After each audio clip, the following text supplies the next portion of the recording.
The antechamber of the Court of Chancery smelled of tallow and old paper and the specific damp that seeped through London stone in November. Margaret, Duchess of Aldenvale, stood near the far wall and counted the cracks in the plaster above the wainscot, because it was better than looking at the men who filled the room. There were 11 of them, not counting the clerks, and she knew from the cut and confidence of their coats that not one had come to assist her. She wore black still, though the full 12 months of her widowhood had not yet elapsed. The gown was plain and well made, and nothing more. No lace at the cuffs, no brooch at the throat. She had removed what remained of her jewels 6 weeks ago, when Sir Aldous Fenwick's solicitors had sent a letter suggesting that the contents of the Durnford Hall jewel case were arguably assets of the estate and subject to contest. She had not argued. She had packed the pieces into a velvet case, set the case in the wardrobe at Wimpole Street, and said nothing to anyone except Dorothea, who had said, very quietly, that it was an outrage, and then handed Margaret a cup of tea. Sir Aldous stood at the far side of the antechamber with his 2 solicitors flanking him, their heads bent together over a document. He was a man of 40, with the kind of well-fed assurance that had never been tested, and he wore a gold signet ring on his right hand that he turned with one thumb whenever he believed himself to be waiting. He had produced the will 2 months after the Duke's death. He had filed it with a speed that her own legal representative, summoned too late, had noted as irregular, but not, apparently, illegal. Margaret had not known there were 2 wills until there was already a contest. By the time she understood the shape of what was being done, the machinery of it was already in motion. She had spent the last 4 months watching machinery move against her, and finding no good way to stop it with her bare hands. It was in that moment of cataloguing the room, the plaster, the men, the document in Sir Aldous' hands, that Margaret became aware of a stillness near the door that did not match the movement of anyone else in the antechamber. She looked. Elliot Carver, Earl of Thornsby, stood at the door with his hat in his hand and his expression entirely closed. He was tall and dark-haired and dressed in a coat of charcoal wool that made the other men's navy look almost festive, and he was looking at her. Not at the room.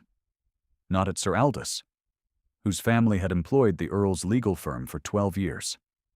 At her. She had met him 3 times in her marriage to the Duke, and once at the Duke's funeral, and she had formed the impression, on each occasion, of a man who had cultivated emotional distance the way other men cultivated gardens, systematically, deliberately, and with some satisfaction in the result. He was not cruel.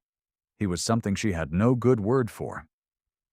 He was absent from inside the frame of his own face. He inclined his head, barely, when she met his eyes. She did not return the gesture. She turned back to the plaster and counted again. In 7 minutes, the clerk would open the hearing room door. In 7 minutes, Sir Aldous Fenwick would lay a forged will before the Chancery Solicitor General and invite the court to rule Margaret a woman with no claim to the estate she had managed for 4 years on behalf of a husband who had trusted her with it. And Margaret would stand in the gallery and hold herself upright by the same mechanism that had carried her through the funeral, and the month after, and the month after that, and the month after that. She had not permitted herself to imagine losing. This morning, standing at the window of the hired lodging on Wimpole Street while Dorothea dressed her hair, she had been unable to imagine anything at all. She breathed carefully. She did not look at the Earl of Thornsby again. The Duke of Aldenvale, her husband of 4 years, had been a careful man, and a kind one, though not a warm one. When she had come to Durnford Hall as his bride at the age of 23, she had understood that she was entering a household that had been organized around his habits and his silences for decades, and that her primary function, at least in the estimation of his mother's circle and the family's broader network, was to provide an heir and not inconvenience anyone. She had done the first thing, twice, and lost both children before the 2nd month, and the grief of it had been hers to carry largely alone in the way that grief of that particular kind often is. She had done the second thing, the not inconveniencing, so successfully that the household sometimes seemed to forget she was in it. She had not been forgotten by the Duke himself. That had been the quiet mercy at the center of what might otherwise have been a very small life. He had noted her attention to the estate accounts and begun to include her in meetings with his steward. He had remarked once, in a letter she still kept in the deep left-hand drawer of the writing desk, that she understood the tenants' situations better than he did, and that he was grateful for her counsel. He had learned to look for her when he came in from the grounds in the afternoon, and she had learned to have something worth saying when he found her. It was not romance. It was something more durable, and she had been grateful for it. She had not known how much the extended family resented it until after his death. She had not known, while it was happening, how precisely their tolerance of her had been calibrated to his presence, or how swiftly it would contract to something colder the moment he was gone. The late Duke's cousin, Sir Aldous Fenwick, had always addressed her correctly and pleasantly at family occasions. She had not disliked him. She had not especially noticed him, which she now understood had been a mistake of a kind she could not have been expected to anticipate, but which she nonetheless reviewed in her less productive hours with a specific and exhausting precision. Lady Eugenia Fenwick, Sir Aldous' mother, had arrived at Durnford Hall within 10 days of the funeral, with the air of a woman returning to a residence she had always expected to inherit. She was 60 and polished, and moved through a room as though the furniture had been arranged for her convenience. She was not cruel in any way that could be named and contested. She was the kind of woman whose cruelty operated entirely within the forms of good breeding, which made it both more effective and considerably more difficult to address. At the evening gathering 3 weeks after the burial, a dinner that Margaret had not been in a position to decline, Lady Eugenia had said, to Constance Palliser across a cluster of candles, in a voice pitched precisely low enough to be an aside and precisely high enough to carry, "Nothing but a widow with a grievance, and nowhere to press it." Margaret had been standing 4 feet away. She had not moved. She had lifted her glass and set it down and continued the conversation she had been having with the vicar's wife about the East Wing garden, and she had felt the words settle into the particular interior place where she kept the things she was not permitted to respond to, and she had thought, with the part of her mind that was always slightly apart from the rest, "They have already decided." She had not seen the forged will until the day it was formally filed. By then, Lady Eugenia had returned to her own house in Bath, her visit concluded with the satisfied tidiness of a task accomplished.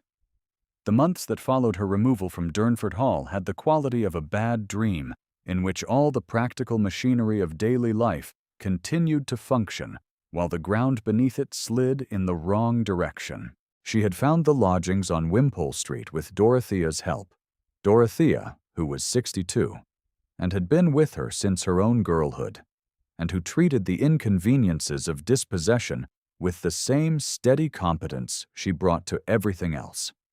They had made the rooms livable. They had established a routine. Margaret had engaged Mr. Aldwyn Rees as her solicitor on the recommendation of a cousin of the Duke's who remained, cautiously, her ally, and she had spent the subsequent weeks learning more about probate law than she had ever anticipated needing to know. She had learned to be careful with money in a way that she had not needed to be since her father's death, when she had been 19 and the estate had been smaller than anyone had wished. She discovered that she was competent at it, which gave her no particular satisfaction, but gave her something to do with her hands at night when sleep would not come. The legal situation was this. The Duke had made a will in the 2nd year of their marriage, and a second will 18 months before his death. It was the second will that mattered, as it amended the first in Margaret's favor in several significant particulars. Sir Aldous possessed a document purporting to be a third will, executed in the final weeks of the Duke's life, which reverted the estate to the male line and named Sir Aldous as heir. The document had been witnessed by two men, both of whom had since gone abroad. The Duke's seal appeared upon it. Margaret had looked at the seal impression on Sir Aldous' will for a long time in the solicitor's office, and she had thought about the small enameled seal that she kept in the writing desk at Wimpole Street, the seal the Duke had used for his private correspondence and never surrendered to the estate office, and she had not been able to say, in precise legal terms, why it troubled her. She had kept the seal. She had not known why she kept it, until she did. If you have come this far with Margaret, stay a little longer. What she cannot yet see, we must be patient enough to wait alongside her. The dinner at Lord and Lady Hadwell's house in Grosvenor Square came 6 weeks into the legal proceedings, and it was one of the occasions Margaret could not have declined without marking herself as withdrawn from society in a way that would have been itself damaging to her case. She went. She wore the dark green gown that was the least mournful of her acceptable wardrobe, and she sat at the lower end of the dining table in a position that reflected, accurately, how her social standing had traveled since the will was filed. She did not mind the position. She minded, slightly, being required to pretend not to mind it, which was a different thing and required more effort. Sir Aldous was there. He sat near the top of the table with Constance Palliser at his right hand, and Constance was luminous in cream silk and diamonds, and Margaret looked at the diamonds and thought of the velvet case in the lodgings wardrobe, and felt nothing about it except a mild, steady anger that she kept well below the surface, where no one could read it. The Earl of Thornsby was also there, and this was the second time she had seen him since the Duke's death. He sat across the table and 3 places down, and he did not speak to her directly during the meal. She was aware of him the way she was aware of a window she had forgotten to close, a peripheral disturbance in the quality of the air, a slight and persistent reminder of something unaddressed. He spoke to the man beside him about something she could not hear. He ate with the neat efficiency of a man who eats when it is time to eat and thinks about something else. He did not look at her, as far as she could tell, except once at the fish course, when he looked at her briefly and directly, and then looked at his plate. It was during the soup course that Sir Aldous, responding to Lord Hadwell's mild inquiry about the Chancery proceedings, said, in the easy tone of a man who has already won, "The court has heard enough from the widow with a grievance." He smiled at the table. Several guests smiled in return. 2 of them glanced at Margaret and looked away. Constance Palliser smoothed her napkin. Lord Hadwell cleared his throat and changed the subject with the efficient discomfort of a host who regrets the terrain. Margaret set down her spoon and picked it up again. She did not look at Sir Aldous. She looked at the candles in the centerpiece, which were tall and steady. And she thought about the enameled seal. She thought about the date on the seal impression on Sir Aldous' will, and the date on the real will, and the names of the witnesses who had gone abroad, and the name of the undergroom whom Mr. Rees had mentioned, in passing, as a person who had been present in the library on what appeared to be a relevant date, a person who had since been dismissed from his position and could not be located. She looked up once and found the Earl of Thornsby looking at her with his face arranged in its usual careful absence. His eyes had not moved to Sir Aldous after the remark. They remained on her. She had the brief, strange impression that he had heard the remark and assessed it, and set it carefully beside something else he was already holding in mind. She looked away.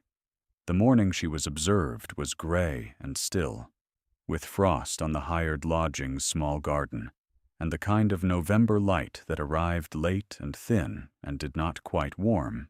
Margaret had risen before Dorothea, which was unusual, because she had not slept in any continuous way, and because there was a letter she needed to write to the Hollingsworth family in the third cottage on the Durnford Hall North Road, and she had promised herself she would write it regardless of everything else, because the Hollingsworth family had been tenants in good standing for 30 years and did not deserve to be sacrificed to Sir Aldus's agent's hunger for revenue. The agent had raised their lease by 4 shillings per quarter, citing estate management adjustments pending the will's resolution. It was legal, technically. It was the kind of legal that operated in the space between what could be proved and what could be done. And Margaret had spent the early morning drafting a letter to Mr. Rees outlining the terms under which she believed the increase could be challenged on the grounds of the existing estate covenant, and a second letter, in her own hand, to the Hollingsworths themselves, telling them that the matter was being addressed and that they should not worry. She had several other such letters.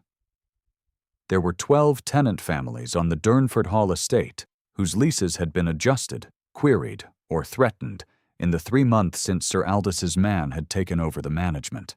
She wrote to them all, as she could, because she understood the situation of each one, and because no one else was going to. Mr. Rees had gently suggested that her involvement in estate management while the will was in contest was legally ambiguous. She had thanked him for his observation and continued writing.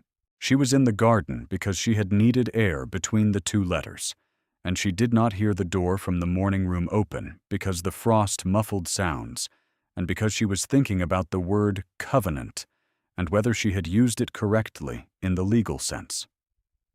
She heard a footstep on the stone path, barely, and turned. The Earl of Thornsby was standing at the morning room window. Not in the garden. At the window, his hand resting on the sill, his coat too formal for a morning call, his face carrying an expression she had not seen there before. It was not sympathy. It was something quieter than sympathy and considerably more unexpected. It was attention. The undisguised and specific kind that a person normally takes care to conceal. He had not come in. He was looking at her standing in the frost with her shawl pulled close and her breath visible in the cold air and the second letter in her hand. She watched him understand what the letter was. She watched him read it in the quality of how she held it, in the care of her handwriting even in the cold, in the exhaustion she had not bothered to conceal at 7 in the morning in her own garden. He looked away first. He left a card on the morning room table. By the time Dorothea brought her inside and she found the card, his carriage had gone.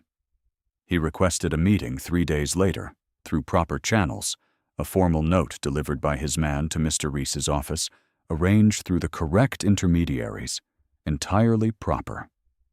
He arrived at Wimpole Street at 11 in the morning, and Dorothea sat in the corner of the morning room with her mending, and he sat in the chair across from Margaret's.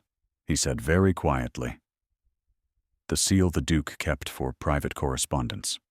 Do you still have it?" She looked at him for a moment. She did not ask him why he wanted to know. She went to the writing desk and opened the small drawer in the lower right corner and brought the seal to him. He held it in his palm. He turned it once. He looked at the impression it left in the wax she had used to test it, quietly, alone, against the seal on Sir Aldus's will the first night she had suspected, and she saw something cross his face that was not quite expression and not quite its absence. "May I take this?" he said. "You may not," she said. She had not intended to say it so quickly. He looked up. She said more carefully, "You may examine it here, for as long as you require. I will not surrender it to anyone outside this room without knowing precisely why." He was quiet for a moment. Then he said, very levelly, "Do not surrender it to anyone, including Rees, including the chancery clerk, if they request it before the hearing. Come to me first, she said. You are the co-executor of my husband's estate. Your firm has represented Sir Aldous' family for 12 years. Yes, he said. Then tell me, she said, why I should trust you. He was silent long enough that she thought he was not going to answer. He turned the seal in his fingers once more and set it on the writing desk between them. He said, My mother spent 3 years in a contested estate proceeding. My father's steward had fabricated a second will on behalf of a creditor. She died in the 4th year, before the case was resolved. He stopped. I know what a forged seal impression looks like against a real one, and I know what it costs when no one looks closely enough. It was the longest sentence she had heard him say. His voice, throughout it, had not varied in tone. She understood that this was not composure, but its surviving residue, the way a river bottom looks flat from a distance and is never flat at all. She understood that the distance he maintained was not coldness in the way she had read it. It was the specific discipline of a man who had learned the precise cost of losing control in rooms like these and had decided, at some point, that he would not lose it again, not in any way that could be used against him.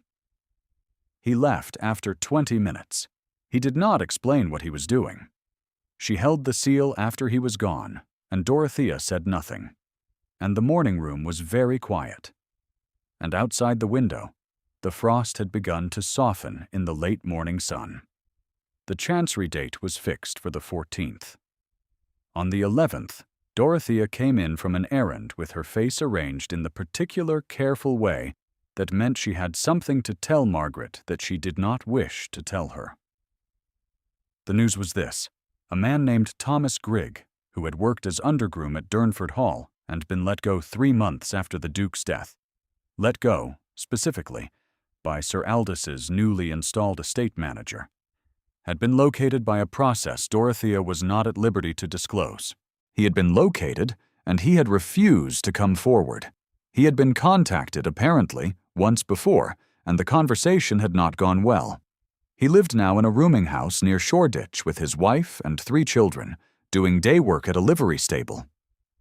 And he had told whomever had found him that he had not seen anything and had nothing to say. Margaret sat with this for a time. She had been sitting with a great deal these last months. She had become quite practiced at the particular stillness required for absorbing news that offered no immediate remedy. Dorothea told her this in the evening, after supper, and then she added, because Dorothea was the kind of person who, when she had something to say, said all of it at once rather than parcel it out, that she had also been in the corridor at a club 2 evenings before. She had been accompanying the housekeeper friend she visited on Thursdays, carrying the housekeeper's basket through the passage near the reading room, and she had heard, from inside, through a half-open door, 2 men whose voices she did not recognize. Poor creature. A widow with a grievance, and the world has moved on. There had been a murmur of agreement. Then the door had closed. Margaret sat with this too. She went to the writing desk. She opened the lower right drawer and took out the seal, which she had not returned to its usual position since Lord Thornsby's visit. She held it. She set it down. She opened the left-hand drawer, the deeper one, and took out the letter. The Duke had written it in the last weeks of his life, in a hand already unsteady with his illness, and she had read it so many times in the month since his death that she could have spoken it aloud without looking. It was not a legal document. It was a private letter from a man who had grown, slowly, over 4 years, from a distant husband into something more nearly a partner, and who wished, now that his time was short, to tell her so, without the restraint that had governed the rest of their communication. He told her that he had amended his will. He told her the date. He named the witnesses. He said that he hoped she would find Durnford Hall a home worth keeping, because she had, more than anyone he knew, treated it as one. He said that he had seen what she did for the tenants, and that he was glad she had come. A private letter was not testimony. She had known that from the first week. Mr. Rees had confirmed it with the restrained regret of a solicitor who has had to deliver this category of news before. She sat with the letter until Dorothea came in to light the second candle, and then she said, very quietly, "If Mr. Grigg will not come forward, I cannot make him." "No," Dorothea agreed. "Dorothea, then we will go to the hearing with what we have." She folded the letter. She put it back. She set the seal beside the lamp and looked at the small heraldic bird in the enamel until she could hold herself steady against what was waiting on the other side of the 14th. And then she went to bed. The hearing room of the Chancery Court on the morning of the 14th was not large, and it was nearly full.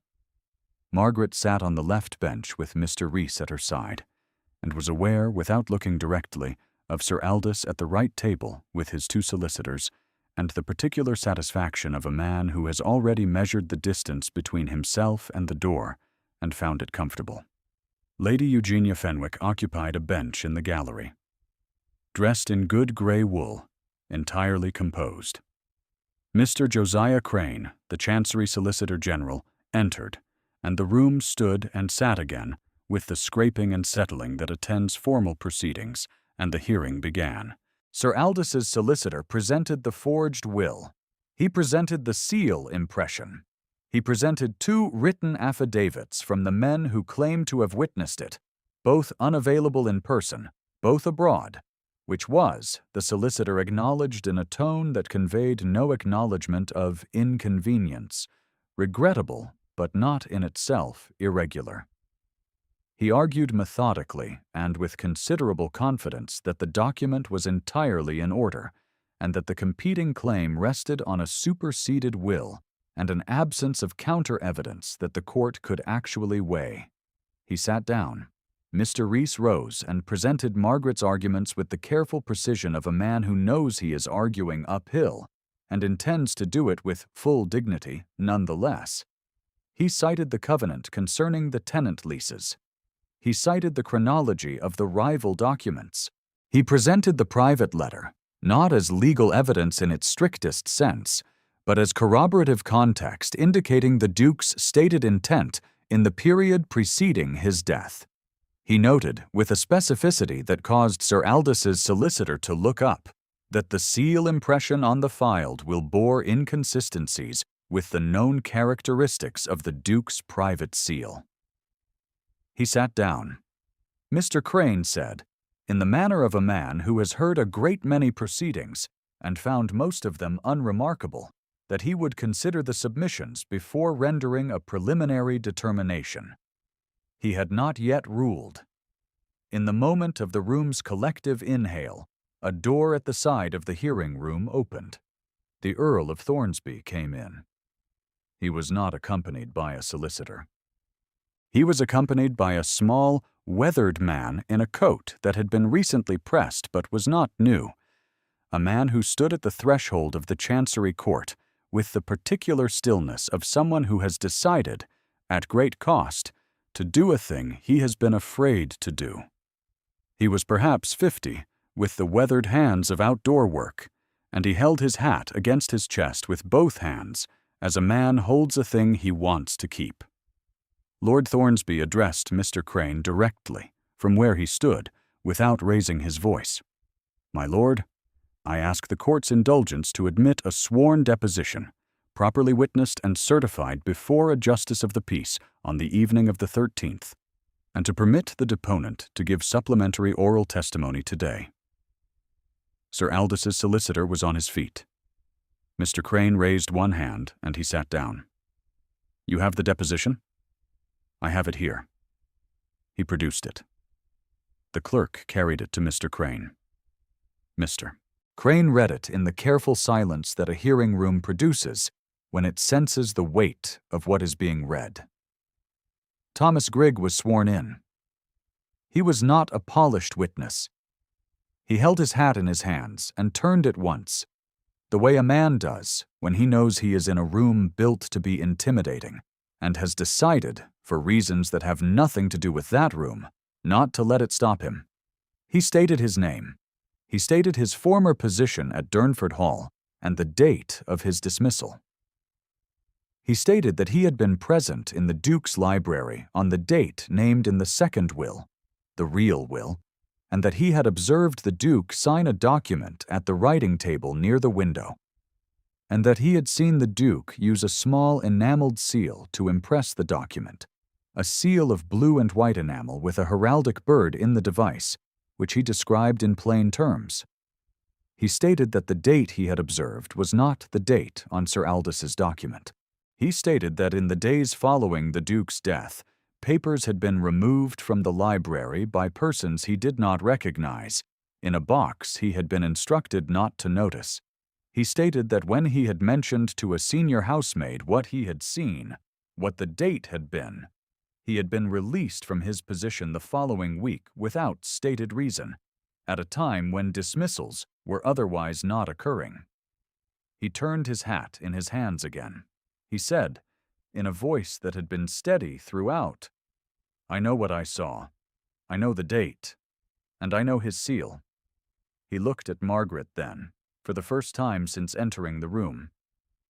Her Grace kept the seal. She would have it. The impression on the other document is not the same. The court heard the comparison. The seals were examined by the Chancery clerk and by Mr. Crane himself, who had some expertise in documentary authentication and who looked at the two impressions side by side with the concentrated care of a man reading a text in an unfamiliar language and finding that it becomes, once attended to properly, quite legible.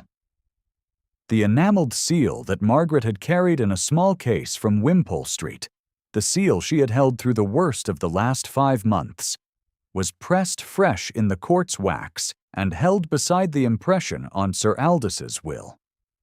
The discrepancy was measurable. The angle of the heraldic bird differed in the device by a margin that was small and, once seen, entirely unambiguous. Mr. Crane removed his spectacles and polished them with the deliberate care of a man who intends the next thing he says to be heard in its entirety. The room was entirely still. Lady Eugenia Fenwick, in the gallery, had not moved, but Margaret, without looking directly, was aware of a change in the quality of her stillness. Lord Thornsby had not sat down since entering the room. He stood now in the good morning light from the tall hearing-room windows, his expression exactly as it had been in the antechamber an hour before, closed and formal, and Margaret understood, watching him, that this was what the closed face had been doing all these months, that the absence she had read there was not absence, but its opposite. A man with too much in him to display any of it in rooms that could use it against him. He said, in the level and carrying voice of a man who has never needed to raise it, "She is the Duchess of Aldenvale. The estate is hers." 12 words. They landed in the silence the room had already made for them. Procedural and absolute together, without flourish. Which was the only register in which words of that weight are correctly delivered. Sir Aldous' solicitor objected. Mr. Crane looked at him with the expression of a man who has heard the argument he is about to make, and found it, on balance, insufficient. He continued to look at him until the solicitor stopped. Sir Aldous stood very still at the right table. Lady Eugenia Fenwick rose from the gallery bench. She did not speak.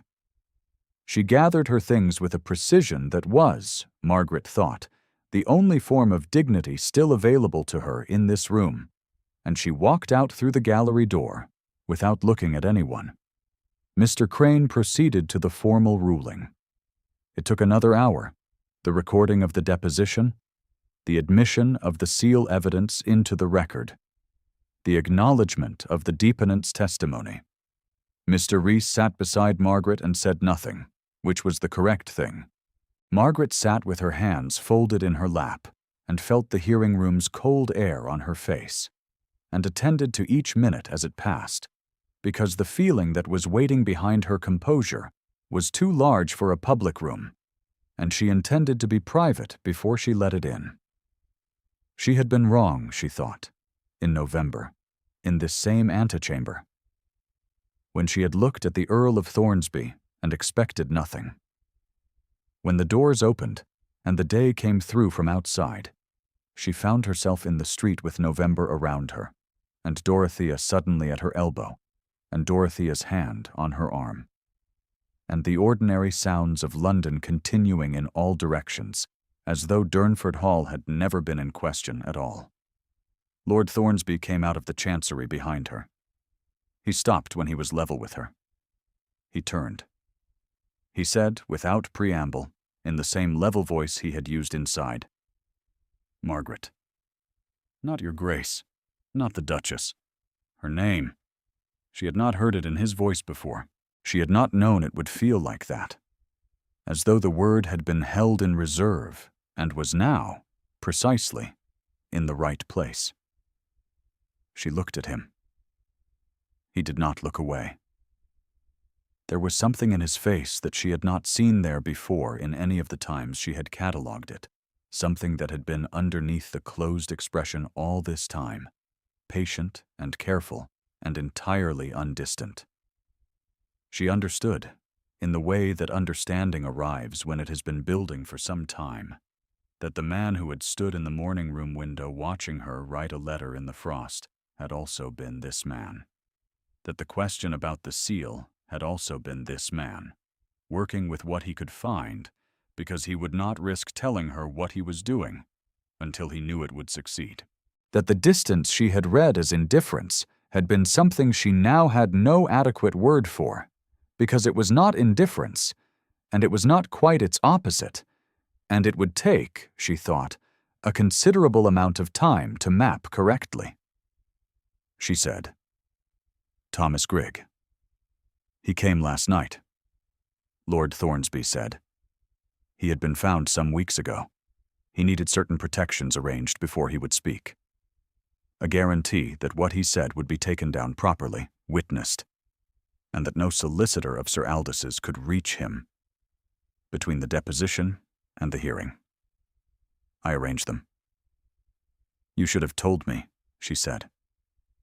"You would have gone to him yourself," he said, "and Sir Aldous' solicitors would have known within the hour." She considered this. She said, "Where is he now?" "Waiting, with his family, for the transfer of a position on a Cumberland estate. A friend of mine has tenants who require a head groom. It is a permanent position, with a cottage." She looked at him for a moment. She thought of the man in the hearing room, turning his hat in his hands. She thought of the 3 children in the Shoreditch rooming house. She thought of the letter in the deep left-hand drawer at Wimpole Street. Still there. No longer required as evidence, and never intended as anything other than what it was. She said, "Thank you." It was not enough, and they both knew it, and it was, for now, precisely what the moment required. He offered her his arm. She took it. They walked a little way in the November light, and Dorothea walked behind them at the proper distance, and London went on around them in its ordinary indifferent way. By Christmas, there was snow at Durnford Hall. Margaret had been back at the estate for 5 weeks, and in those 5 weeks she had managed the things that needed managing, spoken with the tenants, walked the bounds of the North Road cottages to see the repairs that had been deferred during the contest, reviewed the accounts with the steward, and given Thomas Grigg's replacement a thorough introduction to the horses. She had written to Mr. Rees to close the Wimpole Street accounts. She had written to the Hollingsworth family to tell them that the lease increase had been reversed and that no further adjustments would be forthcoming. She had walked the grounds in the mornings, when the light came late and gray over the stone walls and the kitchen garden and the elm above the dovecote, and she had felt, gradually, without great ceremony, the particular sensation of a place returning to her. Dorothea had her chair again, the chair in the south sitting room with the best light and the low table beside it that had always held her work. She was mending something green and saying nothing, which was, in Dorothea's vocabulary, a form of contentment. The fire in the sitting room grate was good and deep, and outside the windows the snow was coming down in the steady way it does when it intends to stay through the night and beyond. The sitting room was warm. The candles were lit. There was a tray of tea that had been brought at 4, and that Margaret had poured and then forgotten. So occupied had she been with the week's correspondence and the comfortable, ordinary weight of an estate that was hers again. The writing desk was in the alcove by the library door, and on the writing desk the enameled seal sat in its usual place. It was not a beautiful object. It was small and slightly worn at the handle, and the enamel was chipped at one corner where it had been dropped years ago, and the heraldic bird in the device was obscured, unless the light was good, and then it was perfectly clear. She had held it through the worst of the last 5 months. It had been, without ceremony or intention, the thing she had kept when almost everything else was in question, and it had been, without ceremony or intention, the thing that had finally answered back. The lower left drawer was still in the desk. The letter was still in the drawer. She had not read it again since the night before the hearing. She thought she might not read it for some time. She knew what it said. A carriage came up the drive in the late afternoon, and she heard it from the sitting room without moving. And Dorothea looked up from her mending and said nothing, and looked down again, which was its own kind of speech. The Earl of Thornsby came in when the footman admitted him, still in his traveling coat with the snow on the shoulders of it, his hat in his hand, and he stood at the sitting-room door in the firelight, and looked at her. She thought of November in a London antechamber, when she had counted the cracks in the plaster and told herself she had no allies. She had been wrong about that, in ways she was still in the process of understanding. She thought of a morning-room window in a hired lodging on Wimpole Street, and a man whose face she had read as absence, and which had been, she now knew, something else entirely. A man who had been watching and assessing and working with his particular quiet competence toward a thing he did not yet permit himself to name. She thought of a street outside the Chancery Court, and the sound of her own name in a voice that had held it carefully, like an object carried a long way. He came across the sitting room, and he stood before her, and the firelight was warm between them, and there was snow outside the windows. And Dorothea turned a page of her mending with great industry and paid no attention whatsoever. She said, "Come in from the cold." He sat. She poured the tea that was still warm enough, just. And she set his cup on the table beside him. And she sat across from him in the chair that was hers. And she looked at him in the firelight.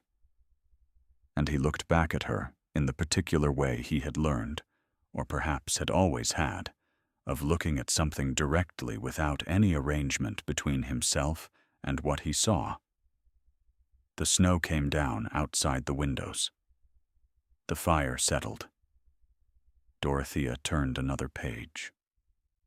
The enameled seal caught the firelight from the alcove, the small heraldic bird briefly lit, and perfectly itself. And Margaret did not look away. She had come home, and she had not come home alone. And the December world outside the windows of Durnford Hall was very quiet and very full.